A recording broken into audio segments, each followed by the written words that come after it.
यहाँ स्वयं प्रकाशमान भगवान ने अवतार जहाँ ले लिया हो, वहाँ अंधेरा महाराज हो ही नहीं सकता है। आज कहा कि एक जगह जब रुक जाते हैं, मन में विचार करते हैं, जब तक भगवान की बधाइयां बढ़ रही हैं, बाजी बज रहे हैं, तब तक हम जाने वाले नहीं हैं। और महाराज इधर तो सूर्य नारायण भगवान क्या सोच रहे हैं कि बंद नहीं होती तब तक नहीं जाएंगे, और इधर अवधवासी क्या सोच रहे हैं कि जब तक रात नहीं होगी तब तक हम बजाते बंद नहीं होंगे। महाराज काफी समय जब हो जाता है तब सभी देवताओं ने आग्रह किया है, अगर आप एक जगह ही थम जाएंगे महाराज तो फिर सृष्टि का नियम कैसे हो पाएगा। आज बिना मन से आज इच्छा तो नहीं है। अच्छा, भगवान को जिसको भगवान मिल गया हो, जिसके दर्शन मिल रहे हो, नाना प्रकार की लीलाएं देखने को मिल रहा हो, क्या वो वहां से जाना चाहेगा? बोलिए, जाना चाहेगा? नहीं जाना चाहेंगे ना, पर क्या करें, जाना पड़ेगा। बिना मन से आज भगवान जा रहे हैं। और इधर भोलेनाथ बड़ी सुंदर दिव्य मंगलमयी कथा को माता पार्वती को सुना रहे हैं और बोल पड़े, भैया आज देवी तो उस समय जब भगवान का अवतार होता है, हमारे कन्हैया जी आए हैं, तब भी भोले बाबा दर्शन करने के लिए मैया जशोदा के आंगन में गए थे महाराज। और आज मेरे राघव का जब जन्मोत्सव होता है तब भी भगवान दर्शन करने के लिए भोले बाबा आते हैं। आज कहते हैं देवी कि हम आपको मैं एक बात बताऊं, एक रहस्य की बात बताऊं, किसी को पता नहीं, केवल मुझे पता है और मेरे साथ जाने वालों को पता है, बाद बाकी किसी को पता नहीं है महाराज।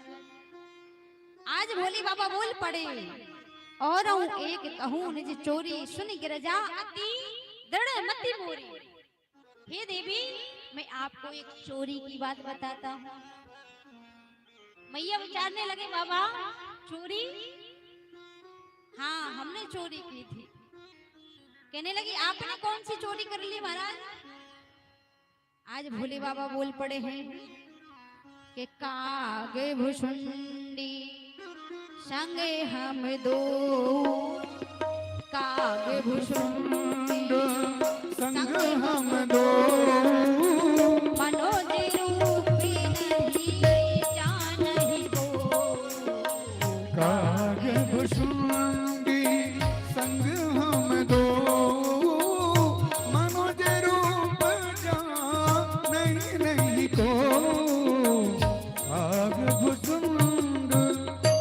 हे देवी, हम और काग भुसुंडी जी भगवान का दर्शन करने गए थे। और कैसे गए थे? मनुज रूप जाने नहीं कोई, मनुष्य का रूप धारण करके गए थे जिसका मर्म कोई नहीं जानता है। हम चोरी से भगवान का दर्शन करने के लिए गए थे। जैसे आज अच्छा, भुसुंडी जी कौन है? काग भुसुंडी जी कौन है? जानते हैं आप? जानते तो होंगे, ऐसा नहीं होगा कि जानते नहीं हो। कौन कौन जानते हैं? कौन कौन जानते हैं काग भुसुंडी जी कौन है? कौआ को जानते हैं? जो काला काला कबूतर होता, कौआ होता है, कौआ जानते हैं ना? वही महाराज काग भुसुंडी जी हैं। और ये कौआ कैसे बने महाराज? भुसुंडी जो थे महाराज, पहले भुसुंडी बाद में लगा शराब के कारण। पहले कौन थे? भुसुंडी जी। और महाराज एक बार की बात है, जब भुसुंडी जी का जन्म हुआ, छोटे से थे, देहांत हो गया था। जब देहांत हुआ है महाराज, वो अयोध्या में वास करते थे। अयोध्या में जब वास करते थे, जब माता पिता की छत्र छाया हट जाती है, तब वो संतों के संग जाके भगवान की कथा को सुनते हैं महाराज। जहाँ भी जाते हैं, अगर संत का यहाँ पर अगर सत्संग चल रहा हो, तब भी कथा भगवान की मंगलमयी होती हो महाराज, वहां जाकर के जी भगवान की कथा को श्रवण करते थे। और जब श्रवण करते थे महाराज, एक बार की बात है कि जी जंगल की ओर बढ़ जाते हैं। जब जंगल की ओर बढ़ जाते हैं महाराज, तो इन्हें एक लोमस ऋषि इनको मिले। जब लोमस ऋषि इनको जंगल में मिले हैं, एक बड़ वृक्ष के नीचे बड़ी सुंदर मंद मंद हवाएं चल रही हैं, आराम से ऋषि मुनि बैठे हैं। आज जाकर के वसुंधरा जी ने प्रणाम कर दिया। हे संत देव, आपके चरणों में बारंबार प्रणाम। ये भगवान की कथा का सुनने के लिए शौकीन हुआ करते थे। इन्होंने कहा, हे लोमस ऋषि जी, बस आपसे एक प्रश्न है हमारा। अगर हमारे ऊपर आप कृपा कर दें तो बस इतनी कृपा कर दीजिए महाराज कि हमें जो भगवान है, साकार भगवान की कथा को आप बनाइए महाराज। क्या बोले? साकार भगवान यानी सगुण भगवान की कथा को आप सुना दीजिए। और जैसे ही लोमस ऋषि से ये बोला है, आज लोमस ऋषि बड़े भाव से आज भगवान की कथा को वसुंधरा जी को सुनाने लग गए। और साकार भगवान की सुनाते सुनाते निर्गुण भगवान की कथा में घुस जाते हैं महाराज। और जैसे ही निर्गुण भगवान की कथा में चले जाते हैं, जब कथा पूर्ण हो जाती है, वसुंधरा जी ने हाथों को जोड़ा है कि महाराज इसमें कोई संशय नहीं है, कथा आपने बहुत सुंदर सुनाई है, इसमें कोई दोहराए नहीं है, संशय नहीं है, लेकिन मुझे भगवान सगुण भगवान की कथा को सुनना है, ना कि निर्गुण भगवान की। उन्होंने फिर बोला, फिर यहाँ पर फिर वो सुनाने लग गए महाराज। आज सुनाते हैं, क्या सुनाते हैं? भगवान सगुण की कथा फिर से आरंभ की है।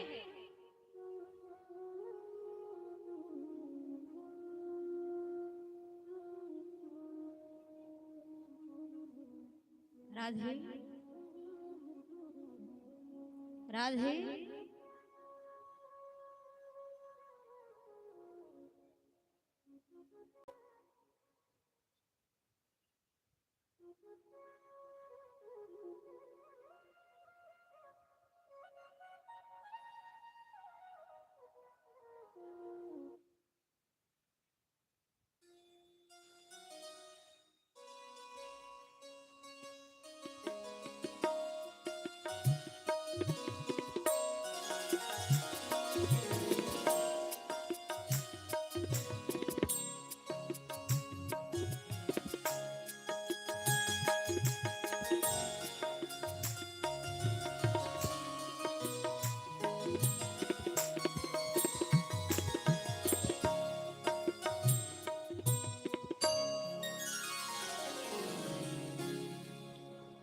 बोलिए रामचंद्र भगवान की। शांति से यथा स्थान बैठ जाएं, आराम से भगवान की मंगलमयी कथा का बड़े ही भाव से श्रवण करते हुए चलेंगे। हम कहाँ थे? कथा हमारी कहाँ चल रही थी? ध्यान से सुन रहे हैं ना? सभी समझ में आ रहा है सबको कथा? हमारे दादाजी आप लोग आते हैं, हमें बड़ा अच्छा लगता है, और पगड़ी बांध के आते हैं तब और ज्यादा अच्छा लगता है। हमारे दादाजी हुआ करते थे, वो भी पगड़ी बांधते थे। राधे राधे। आज महाराज जब काग वसुंधरा जी महाराज जब लोमस ऋषि से कहा कि हे देव, अच्छी बात है आपने मुझे निर्गुण भगवान की कथा श्रवण कराई, लेकिन मुझे सगुण भगवान की कथा को सुनना है महाराज। लोमस ऋषि सगुण भगवान की कथा तो प्रारंभ कर देते, पर वो निर्गुण भगवान में चले जाते हैं महाराज। कई बार हुआ, जब कई बार हुआ तो कई बार वसुंधरा जी ने टोका है। जब टोका है तो उन्हें बड़ा क्रोध आया। जब क्रोध आया लोमस ऋषि को तो श्राप दे दिया कि कौवे की तरह काँव काँव करता है, जा श्राप देता हूँ तो चांडाल कौवा हो जा। आज जैसे ही भगवान है, आज लोमस ऋषि ने श्राप दिया है, तो आज वसुंधरा जी महाराज नाचने लगे और नाचने लगे। नाचते हुए भगवान की जय जयकार कर रहे हैं, बड़े भाव से नाच रहे हैं। आज लोमस ऋषि ने देखा है, कहा मैं तो पहली बार देख रहा हूँ जिसको श्राप दिया है वो नाचने में लगा है। आज महाराज मैंने तो आपको वरदान नहीं दिया है, श्राप दिया है, आप नाच रहे हैं। आज वसुंधरा जी बोल पड़े, महाराज आपको नहीं पता मुझे वरदान मिल गया है। क्यों? क्योंकि महाराज अब तक मैं मनुष्य रूप में था, मैं उड़ नहीं पाता था, कौवा बन जाऊंगा तो उड़ने लग जाऊंगा। महाराज जब हम उड़ने लग जाएंगे तो हमारे